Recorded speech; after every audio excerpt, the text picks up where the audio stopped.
যোৰাবাটত পুনৰ কৃত্ৰিম বানপানী ৰাষ্ট্ৰীয় ঘাইপথৰ সৃষ্টি হ'ল ৩ ফুটৰ পৰা ৪ ফুট পৰ্যন্ত পানী ৰাজপথতে উপঙি উঠিল বিলাসী সুজুকি ইকো বাহন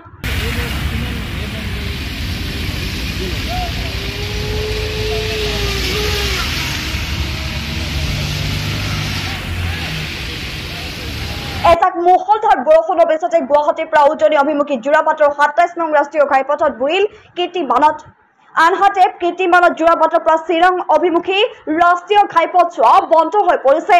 ইপিনে যাত্ৰীসকলৰ মাজত হাহাকাৰময় পৰিস্থিতিৰ সৃষ্টি হৈছে যদিও প্ৰশাসনে যোৰাবাটৰ উৰণ সেতুৰ ওপৰেৰে উজনি নামনি বাহনসমূহ চলাচল কৰাৰ চেষ্টা অব্যাহত ৰাখিছে আনহাতে পানী নিষ্কাশনৰ বাবে যোৰাবাটত থকা নলা নৰ্দমাসমূহ পাহাৰ ঢল তথা ৰঙামাটি আৰু জাবৰ জোঁথৰেৰে ভৰ্তি হৈ যোৱাৰ ফলতেই নলাসমূহ ওফন্দি উঠে আৰু তাৰ ফলশ্ৰুতিতে বাৰে বাৰে সৃষ্টি হৈ আহিছে কৃত্ৰিম বানপানী উল্লেখ হৈছে যোৰাবাটৰ এই কৃত্ৰিম বান সমস্যা দীৰ্ঘদিনীয়া কিন্তু এই সমস্যা সমাধানৰ ক্ষেত্ৰত গুৰুত্ব নাই চৰকাৰ তথা প্ৰশাসনৰ যাৰ ফলতে ক্ষোভিত হৈ পৰিছে যাত্ৰীসকলৰ লগতে স্থানীয় ৰাইজ